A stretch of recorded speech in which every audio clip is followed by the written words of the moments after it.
Lebanon में Hezbollah के ठिकानों पर इजरायली सेना की एयर स्ट्राइक जारी है। इजरायली सेना ने बेरूत के दक्षिणी इलाके में एक इमारत पर मिसाइल अटैक किया। हमले में इमारत चंद लम्हों में जमींदोज हो जाती है। इजरायली सेना का दावा यह है कि इस इमारत को हिजबुल्लाह अपने निजी कामों के लिए इस्तेमाल करता था।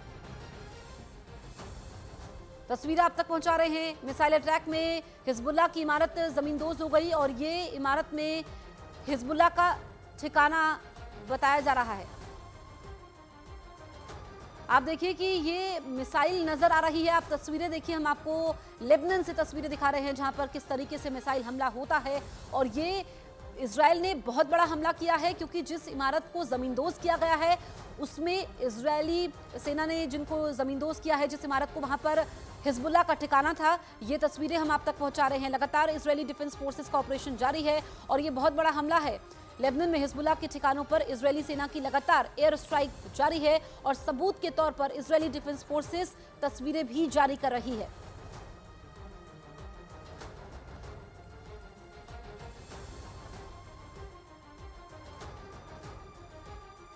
वहीं बेरूत के जनाह में हुए इजरायली हवाई हमले में एक बिल्डिंग पूरी तरीके से टूट गई है। इस हमले में 18 लोगों की मौत हो गई। 10 से ज्यादा लोग अभी इमारत में फंसे हुए हैं। मैं इस वक्त बेरूत के जिन्ना इलाके में हूं और आप देख सकते हैं किस तरीके की बर्बादी यहाँ पे इसराइली एयर स्ट्राइक्स की वजह से हुई हैं। इसराइली फोर्सेस ने किस तरीके की बर्बादी इस इलाके की है, क्योंकि लगातार एयर स्ट्राइक्स यहाँ पे हुई हैं। और ये जो आप एरिया देख रहे हैं, यहाँ पे इस वक्त ऑपरेशन चलाया जा रहा है, रेस्क्यू और सर्च ऑपरेशन। इस इलाके में अभी तक 18 लोगों की मौत हुई है और 60 लोग ज़ख्मी हुए हैं। और ये जो आप देख रहे हैं, ये सर्च ऑपरेशन, करीब 9 लोग अभी मिसिंग बताए जा रहे हैं जिनको यहाँ पे इस मलबे के नीचे ढूंढा जा रहा है। एक बहुत बड़ा ऑपरेशन यहाँ पे इस वक्त चलाया जा रहा है। मैं पूरा दिखाने की कोशिश करूँगा। तो ये देख सकते हैं आप, बड़े पैमाने पे यहाँ लेबनान में जगह जगह पे इसी तरीके की तबाही हुई है जो आप देख सकते हैं। और यहाँ पे 3 ऐसी बड़ी बिल्डिंग्स थी जिनको बिल्कुल ज़मीन बोस कर दिया गया है इसराइली एयरफोर्स की स्ट्राइक से। और ये इर्द गिर्द का हाल है। तकरीबन 15 मकान यहाँ पे बिल्कुल तबाह हो चुके हैं और 18 लोगों की लाशें निकाली गई हैं, जिसमें एक बच्चा भी शामिल है। और ये जो आप पूरा एरिया देख रहे हैं, ये पूरा बर्बाद हुआ है। अभी 9 लोग मिसिंग हैं और उन लोगों की जो है बॉडीज़ अब ढूंढने की कोशिश की जा रही है, क्योंकि इस स्ट्राइक में बचना लगभग नामुमकिन होता है। तो अब बॉडीज़ निकालने के लिए यहाँ पे ये सर्च ऑपरेशन चलाया जा रहा है। इजरायल ने लेबनान के टायर शहर पर ताबड़तोड़ हमले शुरू कर दिए हैं। टायर सिटी में हिजबुल्लाह के सीक्रेट हथियार गोदाम पर जंगी जेट से आईडीएफ ने बमबारी की। उधर इजरायल के रक्षा मंत्री गैलेंट ने ईरान पर ऐसा हमला करने की धमकी दी है जिसे दुनिया याद रखेगी। गैलेंट ने दावा किया कि ईरान पर हमले की तैयारी पूरी कर ली गई है।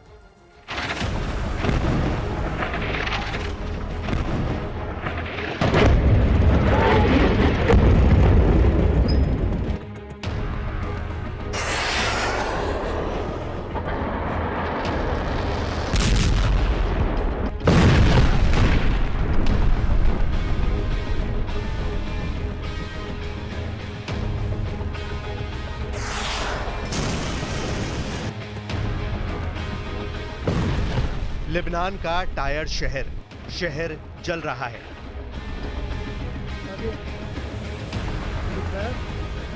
आसमान काले धुएं के गुबार से ढका है। इंसानी बस्ती में इजराइल का कहर बरपा है। आईडीएफ अंधाधुंध बारूद बरसा रही है। लेबनान के टायर में इजराइल ने भीषण बारूदी प्रहार शुरू किया है। जैसे पूरा दक्षिण लेबनान बारूदी तपिश से खाक में मिल रहा है। इजराइल ऐसे भीषण हमले कर रहा है जिसने हिजबुल्लाह लड़ाकों का दम उखाड़ दिया है। इजराइल की मार 2 तरफा है। आसमान से जंगी जेट से गोले बरस रहे हैं। जमीन पर आईडीएफ नसरल्लाह आर्मी को दौड़ा दौड़ा कर पीट रही है। अपने इलाके में मार खा रहे हिजबुल्लाह लड़ाकों को जोर का झटका ग्राउंड बैटल में सबसे ज्यादा लग रहा है। आईडीएफ ने हिजबुल्लाह के उन हथियार गोदामों को भी खोज निकाला है जो मस्जिदों और रिहायशी बस्तियों में बनाए गए हैं। दक्षिणी लेबनान में मस्जिद में बने हिजबुल्लाह के हेडक्वार्टर से हथियारों का जखीरा बरामद हुआ है। Iron first armoured brigade Hezbollah के हथियार गोदाम से RPG, sniper rifle, anti tank missile, recoilless राइफलें कब्जे में ली हैं। जमीनी लड़ाई में हिजबुल्लाह फाइटर्स इजराइल के ट्रैप में उलझे हैं। वहीं हाईटेक वॉर में इजराइल हिजबुल्लाह की टॉप लीडरशिप को चुन चुन कर मार रहा है। हिजबुल्लाह की एयर पावर को इजराइल ने करारी चोट पहुंचाई है। इजराइल डिफेंस फोर्सेस ने हिजबुल्लाह के ड्रोन कमांडर कहे जाने वाले टॉप कमांडर को मार गिराया है। יש מרכיב מפתח בתוך העניין הזה, וכל מי שינסה לפגוע בנו ייפגע, והדבר הזה נכון גם לגבי איראן. ואחרי שנתקוף באיראן, גם במדינת ישראל וגם במקומות אחרים, יבינו מה כולל תהליך ההכנה שלכם, וההיערכות שלכם, והמוכנות שלכם. इजराइल ने उत्तरी लेबनान में एयर स्ट्राइक कर हिजबुल्लाह की ड्रोन यूनिट के चीफ खलील मोहम्मद अमहाज को ढेर कर दिया है। खलील को हिजबुल्लाह की ड्रोन यूनिट 127 का मास्टरमाइंड कहा जाता था। अमहाज हिजबुल्लाह की एरियल यूनिट का एक्सपर्ट था, जो कि एक्सप्लोसिव और इंटेलिजेंस इनपुट इकट्ठा करने वाले यूएवी के डेवलपमेंट और उसे लॉन्च करने तक का इंचार्ज था। इजराइल की मचाई तबाही ने लेबनान के कई शहरों को खंडर बना दिया है। बेरूत के जनाह में तो बहुमंजिला इमारतें कब्रिस्तान बन चुकी हैं। मैं इस वक्त बेरूत के जन्ना इलाके में हूँ और आप देख सकते हैं किस तरीके की बर्बादी यहाँ पे इसराइली एयर स्ट्राइक्स की वजह से हुई हैं। इसराइली फोर्सेस ने 3 ऐसी बड़ी बिल्डिंग्स थी जिनको बिल्कुल ज़मीन बोस कर दिया गया है इसराइली एयरफोर्स की स्ट्राइक्स से, और ये इर्द गिर्द का हाल है। तकरीबन 15 मकान यहाँ पे बिल्कुल तबाह हो चुके हैं और 18 लोगों की लाशें निकाली गई हैं, जिसमें एक बच्चा भी शामिल है। नेतन्याहू का पूरा जोर हिजबुल्लाह की लाइफलाइन कट करने पर है। वहीं जब से इजराइल ने ग्राउंड ऑपरेशन शुरू किया है, लड़ाका ग्रुप ने रिहायशी बस्तियों में ठौड़ ले रखी है। इसी वजह से आईडीएफ ने उन ठिकानों में सर्च ऑपरेशन चला रखा है जहां Nasrallah army war command centre बनाकर छिपी है। हिजबुल्लाह के इन हिडन कमांड सेंटर्स पर आसमान से आईडीएफ बम बरसा रही है। और ये जो आप एरिया देख रहे हैं, यहाँ पे इस वक्त ऑपरेशन चलाया जा रहा है, रेस्क्यू और सर्च ऑपरेशन। इस इलाके में अभी तक 18 लोगों की मौत हुई है और 60 लोग ज़ख्मी हुए हैं। तो ये देख सकते हैं आप, बड़े पैमाने पे यहाँ लेबनान में जगह जगह पे इसी तरीके की तबाही हुई है। इजराइल की विस्फोटक हमले का दमदार पलटवार हाइफा, अपर गलीली और सेंट्रल गलीली में देखने को मिल रहा है। हिजबुल्लाह की तरफ से यहाँ 2 मिनट में 25 रॉकेट की बौछार की गई। इजराइल में फाइटर ग्रुप ने लॉन्ग रेंज रॉकेट अटैक भी शुरू कर दिए हैं। हिजबुल्लाह की तरफ से रॉकेट हमले में तेजी तब से आई है जब से अमेरिकी स्टेट सेक्रेटरी एंटनी ब्लिंकन ने तेल अवीव का दौरा किया है। तेल अवीव में ब्लिंकन का बारूदी वेलकम हुआ था और विदाई के समय भी धमाके जारी रहे। तेल अवीव से ब्लिंकन रियाद पहुंच गए हैं। वहां से उनके ब्रिटेन जाने की जानकारी है, लेकिन इजराइल में उनके आने और जाने के बीच बेहिसाब बारूद बरसा है। हाइफा को फिलहाल हिजबुल्लाह ने टॉप टारगेट सेट कर रखा है, जहां इजराइल के नेवी बेस को लड़ाका ग्रुप धमाके से उड़ाने के लिए जोर लगा रहा है। मैं इस वक्त हाइफा पोर्ट पर खड़ा हूं और ये पोर्ट हिजबुल्लाह के मिसाइल और रॉकेट के निशाने पर हमेशा होता है और ड्रोन भी यहां पर हमला करने की कोशिश करते हैं।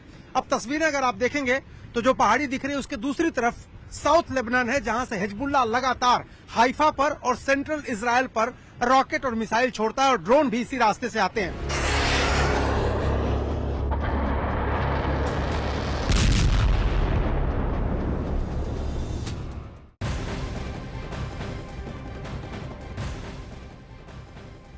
इजरायली सेना ने दावा किया है कि उसने हाइफा खाड़ी की तरफ दागे गए 20 से ज्यादा टारगेट को हवा में ही नष्ट कर दिया है।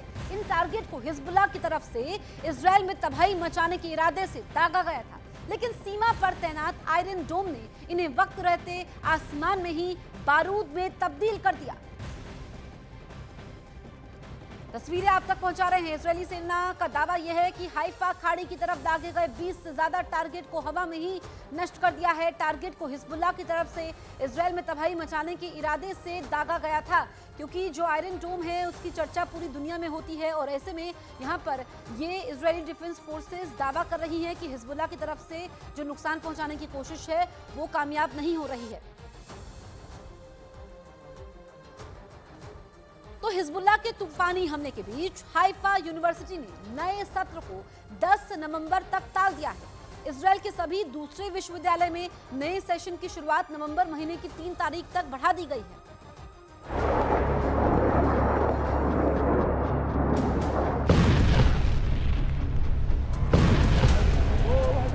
इजराइल में नए अलर्ट उस रिपोर्ट के बाद से शुरू हुए हैं जिसमें दावा किया गया है कि 19 अक्टूबर को हुए हमले में पीएम नेतन्याहू के बेडरूम तक रॉकेट की बौछार की गई थी। आईडीएफ के मुताबिक नेतन्याहू को टारगेट करने से पहले लेबनान से उत्तरी इजराइल पर लगभग 55 रॉकेट दागे गए थे, जिनमें कई रॉकेट को डिफेंस सिस्टम ने रोका जबकि कई खुले इलाके में गिरे। इस बीच तेल अवीव और शहर के उत्तरी इलाकों में भी ड्रोन हमले की चेतावनी वाले सायरन सुनाई देने लगे। तभी नेतन्याहू के आवाज को दहलाया गया था। 19 अक्टूबर को हिजबुल्लाह ने नेतन्याहू के सिजेरिया में मौजूद आवास को रॉकेट से दहलाया था। फाइटर ड्रोन से नेतन्याहू के आवास पर हुए हमले की नई तस्वीरें रिलीज की गई हैं। तस्वीरों से पता चलता है कि हिजबुल्लाह के ड्रोन अटैक से नेतन्याहू के बेडरूम की खिड़की तहस-नहस हो गई थी। तस्वीरों में नेतन्याहू के बेडरूम की खिड़की में बड़ी दरार और दीवारें झुलसने के निशान भी दिखाई दे रहे हैं। हालांकि मजबूत कांच और दूसरे सुरक्षा कारणों से ये ड्रोन घर के अंदर नहीं घुस पाया था, लेकिन कांच के टुकड़े स्विमिंग पूल में गिरे जबकि इमारत से टूटकर कई हिस्से अहाते में पाए गए। हिजबुल्लाह के टारगेट पर नेतन्याहू थे, उनकी फैमिली थी, मगर इत्तेफाक से हमले के वक्त पीएम आवास पर मौजूद नहीं थे। हालांकि हमले के बाद नेतन्याहू ने इस अटैक के लिए ईरान के एजेंट्स को वार्निंग रिलीज की थी। מי שהיה לו חלומות בעזה לנצח אותנו ולהכות אותנו לפני שנה, הוא לא נמצא בחלום הזה אחרי שאין את סינואר ועוד שורה ארוכה בצמרת וכל מה שנעשה שם על ידי צה"ל. हिजबुल्लाह ने अब तक अपनी पूरी ताकत से इजराइल से मुकाबला नहीं किया है। अब तक इजराइल पर लेबनान से 100-200 रॉकेट की बौछार की जा रही है, जबकि हिजबुल्लाह फुल फोर्स में अटैक करना चाहे तो रोज के 2 से 3 हजार मिसाइल दाग कर पूरे इजराइल में तबाही मचा सकता है।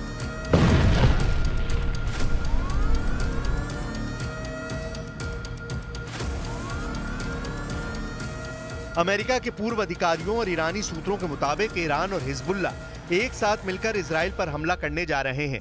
दावा किया जा रहा है कि हमला इतना बड़ा और भीषण होगा कि इजराइल का एयर डिफेंस सिस्टम आयरन डोम हिजबुल्लाह के रॉकेट और ड्रोन हमलों को रोक नहीं पाएगा। वहीं ईरान की तरफ से भी दावा किया जा रहा है कि इजराइल पर डबल अटैक के दौरान इजराइल को अमेरिका से मिला मिसाइल डिफेंस सिस्टम थार्ड भी नाकाम साबित होगा। यानी हमले में इतनी ज्यादा मिसाइलें, ड्रोन और रॉकेट ईरान और हिजबुल्लाह इस्तेमाल करेंगे कि इजराइल और अमेरिका दोनों के एयर डिफेंस सिस्टम डबल हमलों से भस्म हो जाएंगे। इसलिए इसे ईरान हिजबुल्लाह का ऑपरेशन कयामत कहा जाने लगा है।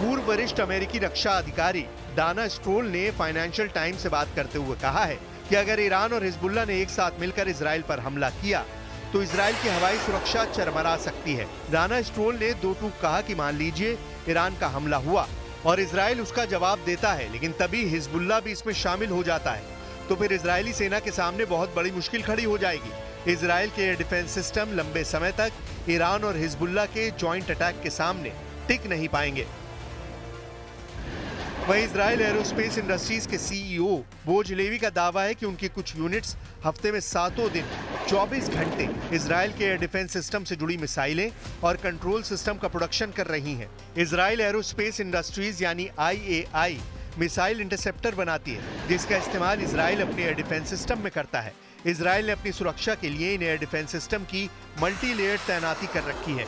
इजराइल का आयरन डोम जो कि शॉर्ट रेंज मिसाइलों को हवा में ही इंटरसेप्ट करता है, जबकि डेविड स्लिंग मीडियम रेंज की मिसाइलें और एरो सिस्टम लॉन्ग रेंज की बैलिस्टिक मिसाइलों को इंटरसेप्ट करने का काम करता है। 7 अक्टूबर 2023 को जब हमास ने इजराइल पर हमला किया था, तब से अब तक गजा और लेबनान की ओर से 25,000 से अधिक मिसाइलें और रॉकेट इजराइल की ओर दागे जा चुके हैं। लेकिन इजराइल अपने सुरक्षा कवच के दम पर हर फ्रंट पर दुश्मनों से मुकाबला कर रहा है। लेकिन हिजबुल्लाह, ईरान और हमास के ट्रिपल अटैक को इजराइल अकेले रोक पाएगा ये कहना मुश्किल है। खासकर ईरान ने जब धरती फाड़ मिसाइलों की बौछार शुरू कर दी, तब इजराइल का बचना मुश्किल है।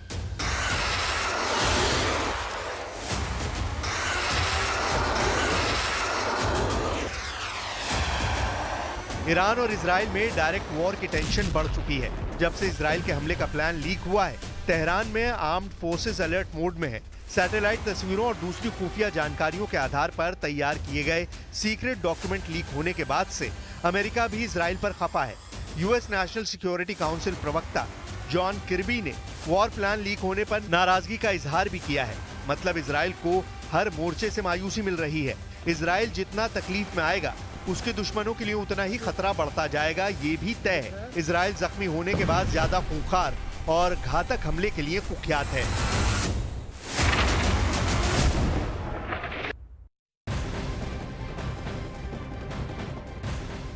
इजराइल के खिलाफ हिजबुल्लाह ने बड़ी तैयारी करके रखी है। लेबनान की मस्जिद में हिजबुल्लाह के एक बड़े हथियार गोदाम के बारे में मालूम चला है। इजरायली सेना ने दावा यह किया है कि हिजबुल्लाह ने लेबनान की एक मस्जिद में ग्रेनेड लॉन्चर और मिसाइलों का बड़ा जखीरा छिपाया हुआ है। ग्राउंड ऑपरेशन के समय इजरायली सेना ने वहां से ग्रेनेड लॉन्चर, मिसाइल